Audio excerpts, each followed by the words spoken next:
I was standing in my driveway on a freezing February morning in Boulder, Colorado, watching steam rise from my heated sidewalk when I saw my neighbor Patricia Quinlan from the HOA marching toward me with her phone out like she was about to perform a citizen's arrest. The heated sidewalk had been my pride and joy since I installed it last autumn. Living at the base of the Flatirons meant brutal winters, and I was tired of chipping ice at 6 in the morning before heading to work. The system cost me $40,000 to install, but it was worth every penny. Electric coils ran beneath the concrete, keeping the entire walkway from my front door to the street completely clear of snow and ice. My neighbors loved it too, especially the elderly couple next door who always gave me a thumbs up when they walked past. Patricia was the HOA president, a 52-year-old woman with that distinctive haircut that seemed to be issued along with the title. You know the one. She had been on my case since I moved into this neighborhood 3 years ago. First, it was my lawn being a quarter-inch too tall. Then it was the color of my mailbox being slightly off from the approved palette. Last month, she complained that my outdoor Christmas lights stayed up until January 10th, instead of coming down on New Year's Day like the HOA guidelines suggested. "Preston," she called out, her breath making little clouds in the cold air. "We need to talk about this sidewalk situation." I sighed, already knowing where this was going. "What about it, Patricia? It's using excessive electricity." The HOA board has concerns about the environmental impact and the precedent it sets. What if everyone wanted a heated sidewalk? Then everyone would have a safe, ice-free walkway, I said, trying to keep my voice level. "And for the record, I'm using renewable energy. I had solar panels installed specifically to offset the power consumption." She waved her hand dismissively. "That's not the point. The point is that it wasn't approved by the Architectural Review Committee. You needed prior written approval for any exterior modifications." "I have the approval," I said. "I submitted the plans 8 months ago. Robert at the committee approved it in writing." Patricia's face turned slightly red. "Robert is no longer on the committee. I'm the new chair and I'm reviewing all previous approvals. This one doesn't meet our updated standards."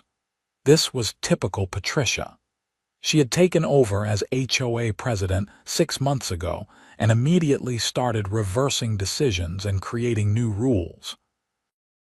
The neighborhood had become a minefield of regulations, and she enforced them with the zeal of someone who had finally found their calling in life.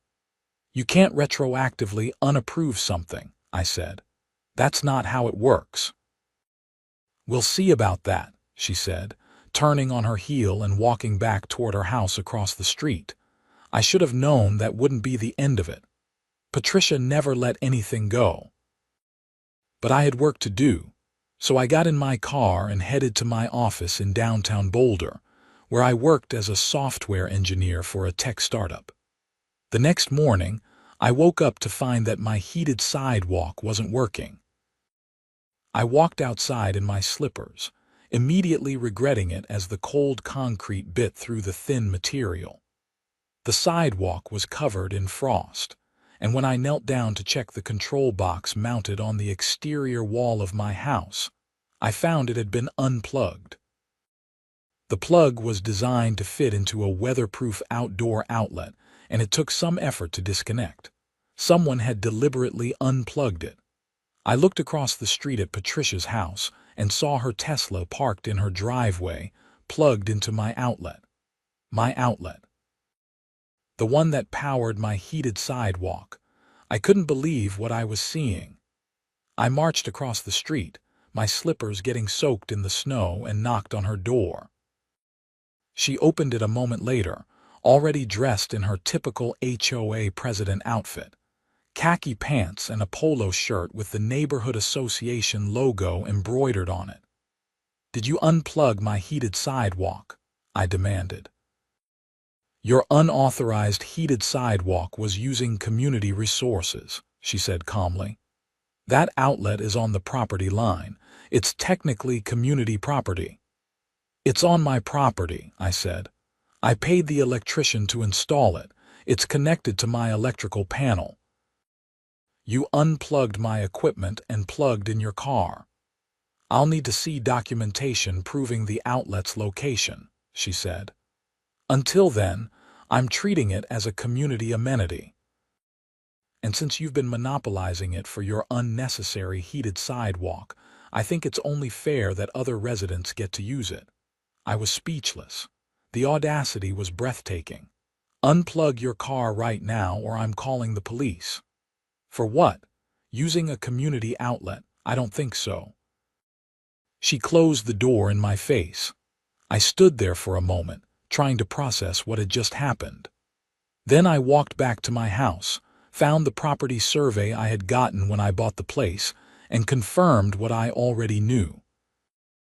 The outlet was definitely on my property, a good 3 feet inside my boundary line. I called the non-emergency police line and explained the situation. The dispatcher said they would send an officer out, but it might be a few hours since this was a civil matter rather than an emergency. I plugged my heated sidewalk back in after unplugging Patricia's Tesla, which I knew would set off another confrontation, but I didn't care. This was my property, my electricity, and my equipment. 20 minutes later, Patricia was back at my door, furious. You unplugged my car. I need that charge to get to work. Then charge it at your own house with your own electricity, I said. That's my outlet. I have the property survey right here. She glanced at the paper I held up but didn't take it. This isn't over, Preston. The HOA will be taking action. Looking forward to it, I said, closing the door. The police officer arrived around noon. I showed him the property survey, explained the situation, and he took notes. He went over to talk to Patricia, and I saw them having an animated conversation on her front porch. When he came back, he told me that he had advised her that the outlet was on my property and she couldn't use it without permission. She seems pretty upset, the officer said, a hint of sympathy in his voice. These HOA disputes can get messy. You might want to document everything. I am, I said. Trust me. Over the next week, things escalated. Patricia sent me a formal letter from the HOA demanding that I remove the heated sidewalk within 30 days or face daily fines of $200. The letter claimed that the installation violated multiple HOA covenants, including ones about exterior modifications, electrical usage, and aesthetic consistency. I consulted with a lawyer who specialized in HOA disputes. Her name was Sarah Mitchell, and she had an office in Boulder with a wall full of certifications and awards for cases she had won against overreaching homeowners associations. This is pretty clear-cut, Sarah said after reviewing my documents. You got approval, you have it in writing, and they can't just revoke it because they feel like it. The covenants they're citing don't actually apply to your situation. This is harassment. Can we stop the fines? I asked. We can fight them and you'll win, but it'll take time. In the meantime, I'd recommend not paying them. Keep that money in an account to show good faith, but don't give them a penny until this is resolved. I followed her advice and sent a formal response to the HOA, with Sarah's help, explaining why their demands were legally baseless and why I wouldn't be complying. I also included a warning that if they continued to harass me, I would pursue legal action. That should have been enough to make them back down. Most HOAs do when they realize they're wrong and facing a lawsuit. But Patricia wasn't most HOA presidents. 2 weeks later, on a particularly cold March morning, I was getting ready for work when I heard a scream from outside. I rushed to the window and saw Patricia lying on my sidewalk, clutching her ankle. Her face was twisted in pain, and several neighbors were already running over to help. I threw on a jacket and ran outside. The heated sidewalk was off again, and I instantly knew what had happened. She had unplugged it again, the sidewalk had iced over and she had slipped. "Don't move," I said, kneeling beside her. "Someone call 911. One of the neighbors was already on the phone. Patricia looked up at me with eyes full of rage and pain. "This is your fault," she hissed. "Your dangerous sidewalk." "My sidewalk that you unplugged," I said quietly, so only she could hear. The ambulance arrived within 10 minutes and they loaded Patricia onto a stretcher. As they were putting her in the ambulance, she pointed at me and said loudly, "I'm suing you for this." "That sidewalk is a hazard." The paramedics looked uncomfortable, and the neighbors who had gathered were whispering to each other. I went over to check the outlet, and sure enough, my heated sidewalk was unplugged, and nothing was plugged in its place this time. She had just unplugged it out of spite. I took photos of everything: the unplugged cord, the icy sidewalk, the outlet, the timestamp on my phone. Then I checked my security camera. I had installed one last week after the first incident, and it was pointed right at the outlet and sidewalk. I pulled up the footage on my phone and watched as Patricia walked over to my house at 6:47 a.m., unplugged the heated sidewalk, and then walked away. At 7:23 a.m., she came back, walking on my sidewalk toward the street, and slipped on the ice that had formed in the 36 minutes since she unplugged it. This was gold. I immediately backed up the footage to 3 different locations, including sending a copy to Sarah. 3 days later, I received a letter from Patricia's attorney.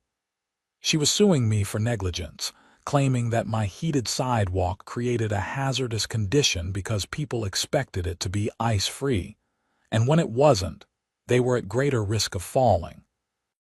She was seeking damages for her medical bills, pain and suffering, lost wages, and emotional distress. The total amount was $250,000. I called Sarah immediately. "They're insane," I said. "She unplugged it herself and I have video proof." "Send me everything," Sarah said. "This is actually good for us. It shows a pattern of harassment, and now she's committed what could be considered fraud by filing a frivolous lawsuit. We can countersue."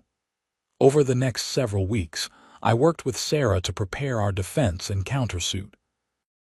We documented every interaction with Patricia, every HOA violation letter, every fine they had tried to impose. We had the video evidence of her unplugging my heated sidewalk twice, the police report from the first incident, and testimony from neighbors who witnessed the fall. The discovery process was enlightening. Patricia's medical records showed that she had indeed fractured her ankle and required surgery.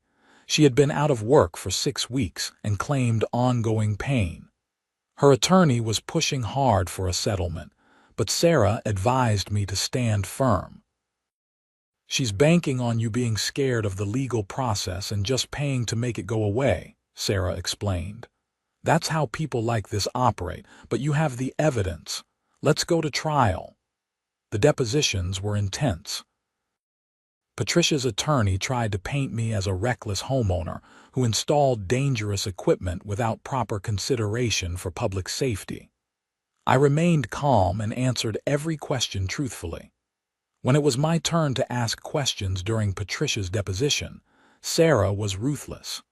"Mrs. Quinlan, can you explain why you unplugged Mr. Preston Quad's heated sidewalk on the morning of March 8th? Patricia's face went pale. "I didn't." "You didn't. We have video evidence showing you walking to Mr. Quad's outlet at 6:47 a.m. and unplugging the heated sidewalk system."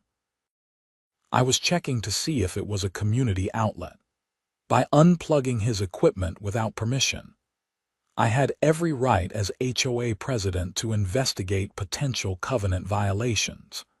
And did you have the right to use his electricity to charge your car on February 22nd? That outlet is on community property. Mr. Quad has a property survey showing the outlet is on his land, and a police officer confirmed this. Were you aware of that? The questions went on, and Patricia's story kept changing. Her attorney looked increasingly uncomfortable. By the end of the deposition, it was clear that Patricia had seriously damaged her own case, but she didn't drop the lawsuit. Instead, the HOA doubled down. They sent me another letter, this time threatening to place a lien on my property for unpaid fines that had accumulated to over $15,000. They claimed I owed fines for the unauthorized heated sidewalk, for refusing to comply with HOA directives, and for creating a hazardous condition that led to injury. Sarah filed a motion to dismiss Patricia's personal lawsuit and a separate lawsuit against the HOA for harassment, abuse of power, and attempting to collect fraudulent fines. We asked for an injunction preventing them from placing a lien on my property and demanded they pay my attorney's fees. The local news got wind of the story, and suddenly, I was getting calls from reporters. I declined most interviews, but Sarah advised me to do one with a local Denver news station that had a reputation for investigating HOA abuse. The story aired on a Wednesday evening, and by Thursday morning, it had gone viral. The video footage of Patricia unplugging my heated sidewalk and then slipping on the ice was shown on the news. The reporter interviewed several of my neighbors, who confirmed that Patricia had been harassing me for months.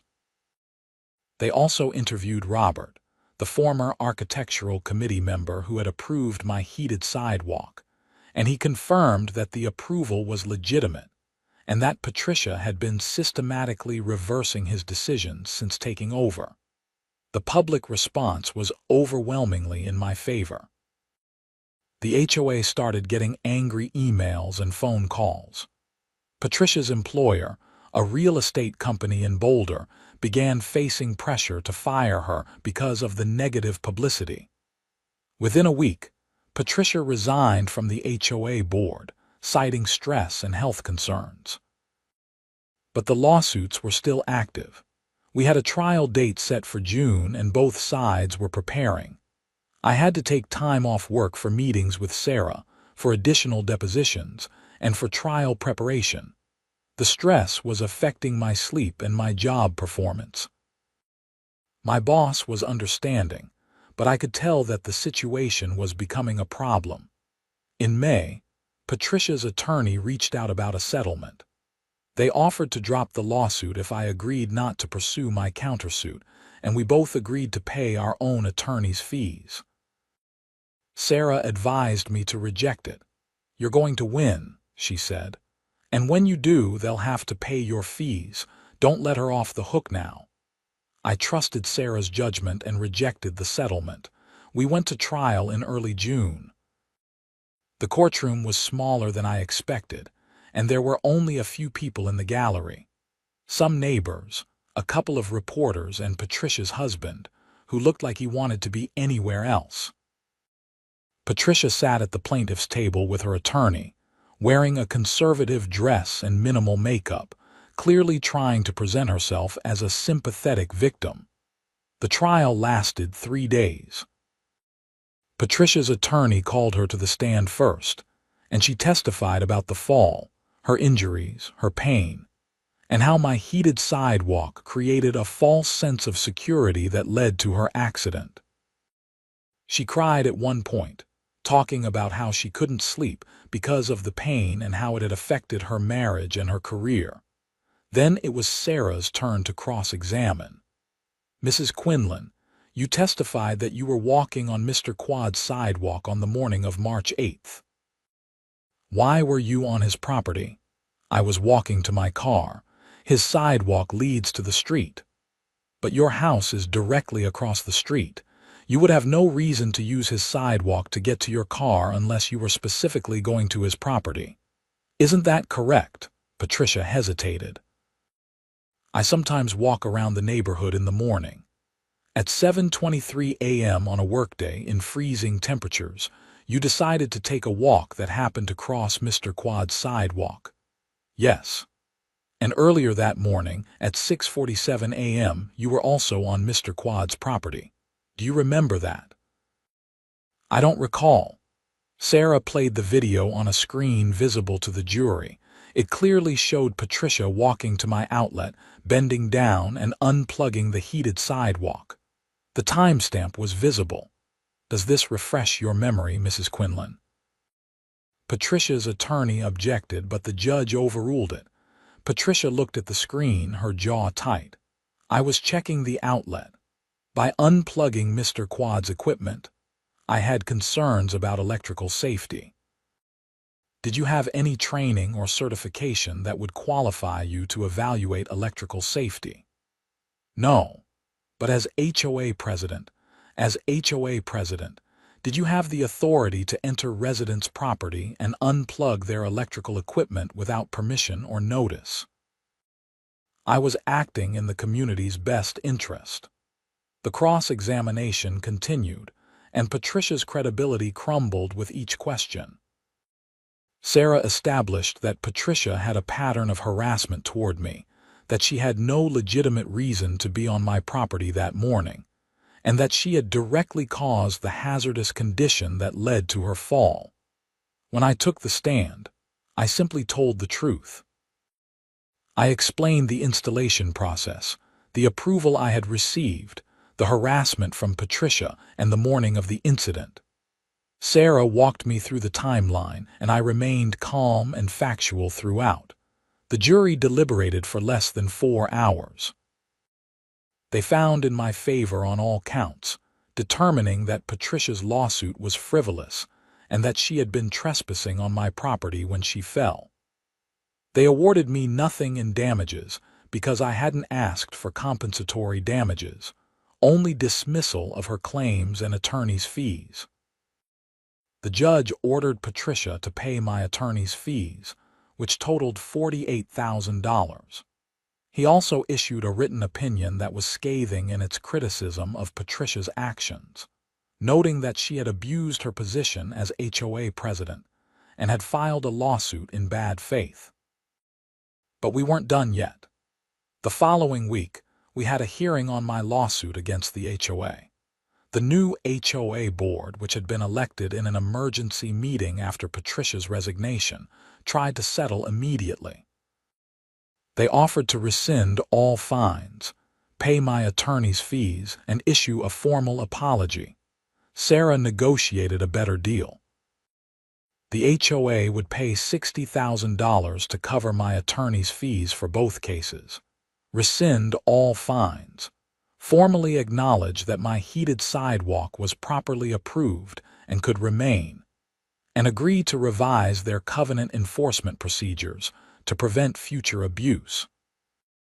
They also agreed to remove Patricia permanently from any HOA leadership position and to ban her from serving on any committee for at least 5 years. I accepted the settlement. The HOA board members who came to the signing looked embarrassed and apologetic. The new president, a retired teacher named Margaret, shook my hand and said, "We're sorry for what you went through. Patricia never should have been allowed to do what she did. We're going to make sure this doesn't happen to anyone else." I believed her. The new board seemed genuinely interested in running the HOA fairly and reasonably, not as a personal fiefdom, but there was still one more piece to the story. In August, I received a call from a detective with the Boulder Police Department. He asked if I would be willing to come to the station to discuss Patricia Quinlan. I drove to the station, nervous about what this might be about. The detective, a middle-aged man named Garcia, led me to a small interview room and explained that they were investigating Patricia for insurance fraud.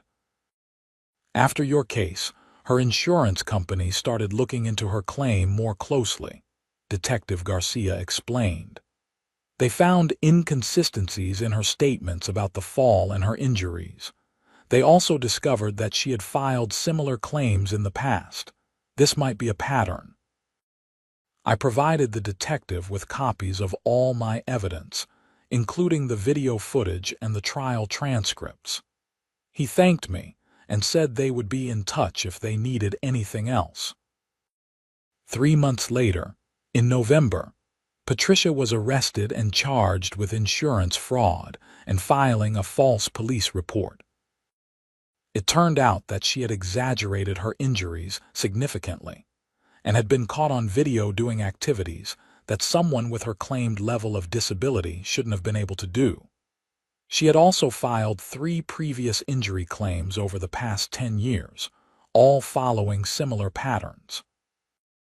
The case against her was strong, and in January of the following year, she pleaded guilty to insurance fraud.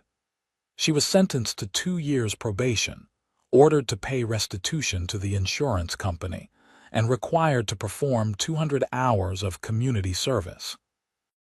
She also lost her real estate license, effectively ending her career. I didn't take pleasure in her downfall, but I felt a sense of justice. She had tried to use her position and the legal system to bully me, and it had backfired spectacularly. My heated sidewalk continued to work perfectly through the following winter. My neighbors appreciated it, especially on those mornings when ice covered every other sidewalk in the neighborhood, but mine remained clear and safe. The elderly couple next door started a tradition of bringing me cookies every Christmas to thank me for keeping the walkway safe for their morning walks. The new HOA board was reasonable and responsive. They actually started improving the neighborhood instead of just enforcing petty rules. They organized community events, negotiated better rates for shared services, and created a transparent process for architectural approvals. Several other homeowners applied to install heated sidewalks or driveways, and the board approved them without issue as long as they met basic safety standards. I ran into Patricia once, about a year after everything had settled. It was at a grocery store in Boulder. She was in the produce section, and we made eye contact across the display of apples. For a moment, I thought she might say something, but she just looked away and hurried toward another aisle. She looked older, tired, and defeated. I felt a brief flash of sympathy, but then I remembered everything she had put me through and continued with my shopping. The legal fees that the HOA and Patricia paid covered most of my attorney's costs, but not all of them. Sarah had gone above and beyond in representing me, spending more hours than she billed for because she believed in the case. I was happy to pay the difference. It was worth it to stand up against bullying and abuse of power. My security camera remained in place, still pointed at my sidewalk and outlet. I never had another incident, but I kept the footage archived, just in case. Trust, but verify, as they say. The experience taught me several valuable lessons. First, document everything when dealing with difficult people, especially those in positions of power. Second, don't be afraid to stand up for yourself, even when it seems easier to just give in. Third, the legal system, while slow and expensive, does work when you have the facts on your side. It also taught me about the importance of community. My neighbors supported me throughout the ordeal, providing witness statements, moral support, and in one case, homemade lasagna when I was too stressed to cook. The neighborhood became stronger after Patricia left, united by the shared experience of watching her abuse of power get checked. I thought about writing a book about the experience, or at least a blog post, but ultimately decided against it. The news coverage had been more than enough publicity, and I valued my privacy. Besides, I was ready to move on with my life. Work improved once the legal drama was over. I got a promotion to senior software engineer, partly because my boss appreciated how I had handled the stress while still maintaining my job performance. The raise helped replenish my savings after the legal expenses. I started dating someone I met through a mutual friend, a woman named Christine Waters who worked as a veterinarian in Boulder. When I told her about the HOA saga on our third date, she laughed and said, "I read about that. You're the heated sidewalk guy." It was embarrassing, but also kind of funny in retrospect. Christine and I got serious pretty quickly. She moved in with me after about a year of dating, and she loved the heated sidewalk as much as I did. On snowy mornings, we would stand at the window with our coffee, watching the snow melt as soon as it touched the warm concrete. The neighborhood continued to improve under the new HOA leadership. Property values went up, not because of aggressive enforcement of petty rules, but because people actually wanted to live in a community that was well managed and reasonable. Several homes sold that year, and the new families who moved in were welcomed warmly instead of being greeted with violation notices. I eventually became friendly with Margaret, the new HOA president. She was everything Patricia wasn't: reasonable, collaborative, and actually interested in making the neighborhood better for everyone. She asked my advice on various issues, and I was happy to help, though I made it clear I had no interest in joining the board myself. I had had enough of HOA politics to last a lifetime. One funny incident happened about 18 months after the trial. A new family moved in down the street, and the father came to talk to me about installing a heated driveway. He had heard about my sidewalk and wanted advice on contractors and the approval process. "Just make sure you get everything in writing," I told him, "and keep copies of all your approvals in multiple places." He looked confused. "Why, the HOA seems pretty reasonable." "It is now," I said. "But you never know when that might change. Protect yourself." He thanked me and went through the proper channels. His heated driveway was approved within 2 weeks, and he sent me a thank you card after the installation was complete. It felt good to know that my experience had paved the way for others to improve their properties without fear of arbitrary enforcement. Christine and I got engaged in the spring. I proposed on a hike in the Flatirons, at a spot overlooking Boulder. She said yes, and we started planning a wedding for the following autumn. We decided to stay in my house, which had become our home. The neighborhood felt right, and despite everything that had happened, I loved living there. The wedding was beautiful. We held it at a venue in Boulder with a view of the mountains. Many of my neighbors came, including Margaret and several other members of the HOA board. It was a celebration not just of Christine and me, but of the community that had supported me through a difficult time. During the reception, Margaret gave a toast that surprised me. She talked about how the neighborhood had been transformed over the past 2 years, how it had gone from a place of fear and petty enforcement to a real community where people looked out for each other. She credited my stand against Patricia as the catalyst for that change. "Preston could have just paid the fines and removed his heated sidewalk," Margaret said. "It would have been easier." But he stood up for what was right, and in doing so, he showed all of us that we didn't have to accept abuse from people in power. This neighborhood is better because he refused to back down. I was embarrassed by the attention, but also proud. It had been a difficult fight, but it was worth it. Christine and I settled into married life. She brought her 2 cats into the house, and they immediately claimed the warmest spots on the heated sidewalk as their favorite lounging places on sunny winter days. It became a neighborhood attraction, seeing the cats stretched out on the warm concrete while snow fell around them. I kept my promise to myself to stay involved in the community without joining the HOA board.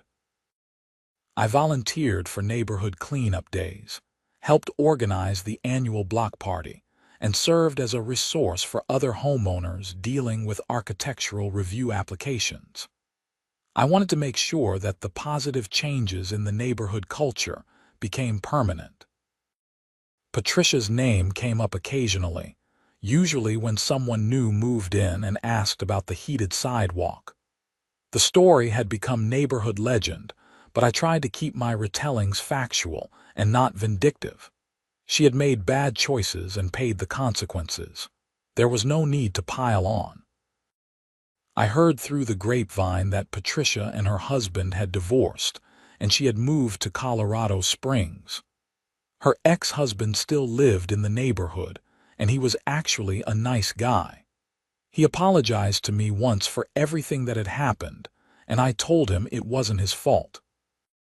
He seemed relieved. The security camera footage of Patricia unplugging the heated sidewalk and then falling became something of an internet sensation for a while, used in discussions about karma and the dangers of HOA overreach. I never monetized it or encouraged its spread, but I also couldn't stop it once it was out there. It had a second life on social media, being shared and remixed into memes. Christine found it funny, though I was mostly just tired of talking about it. As the years passed, the incident faded into the background of my life. It was still there, part of my history, but no longer defining. I was Preston Quad, senior software engineer, husband, homeowner, neighbor, and occasional community volunteer. The heated sidewalk was just part of my house, not a symbol of defiance. But I never forgot the lessons. Document everything. Stand up for yourself. Don't let bullies win just because they have a title. These principles served me well in other areas of life, from negotiations at work to dealing with difficult family members. The neighborhood continued to thrive. More families moved in, property values kept rising, and the HOA remained reasonable and responsive.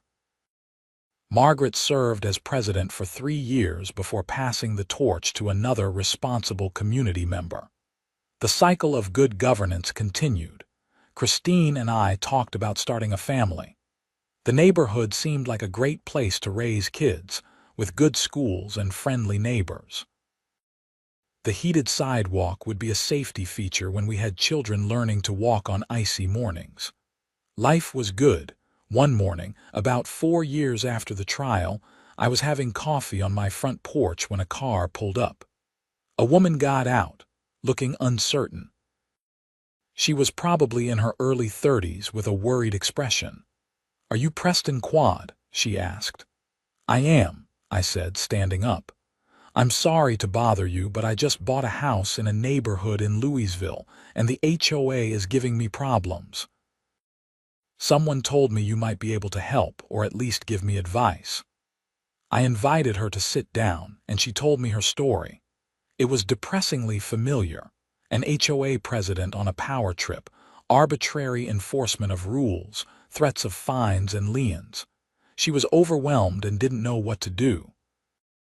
I gave her Sarah Mitchell's contact information and spent an hour telling her about my experience, what worked, what didn't, and how to protect herself.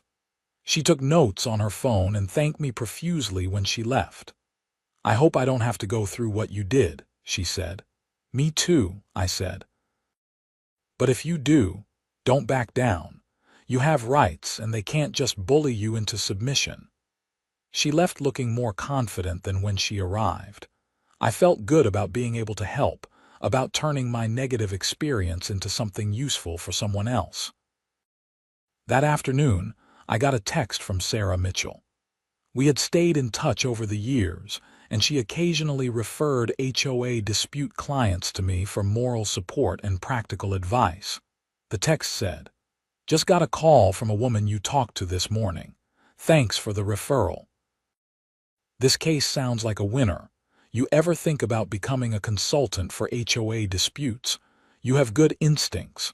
I laughed and texted back. "Once was enough for me. Happy to help informally, but I like my day job." She replied with a laughing emoji and, "Fair enough. Offer stands if you ever change your mind." I put my phone away and looked out at my heated sidewalk, clear and dry despite the snow that had fallen overnight. It was still the best $40,000 I had ever spent. Not just because it kept my walkway safe, but because it had forced me to stand up for myself, to learn about my rights, and to help transform a neighborhood from a place of petty tyranny to a genuine community. The sun was setting behind the flatirons, painting the sky in shades of orange and purple. Christine came out and sat beside me, handing me a fresh cup of coffee. "What are you thinking about?" she asked. "Just how far we have come," I said. "How much better things are now." She leaned against my shoulder. "Because you didn't let Patricia win. Because I had good lawyers, good neighbors, and evidence on my side," I corrected. "And because I was too stubborn to give up." "I love your stubborn side," she said. We sat in comfortable silence, watching the last light fade from the sky. The heated sidewalk hummed quietly beneath us, doing its job without drama or fanfare, exactly as it should. Life had returned to normal, or as normal as it gets.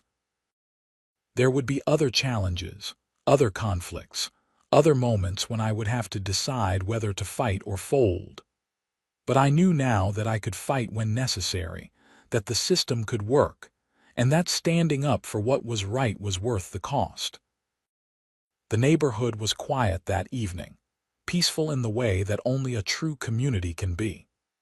Lights were on in houses up and down the street, families having dinner, living their lives, secure in the knowledge that they lived in a place where reason prevailed over pettiness.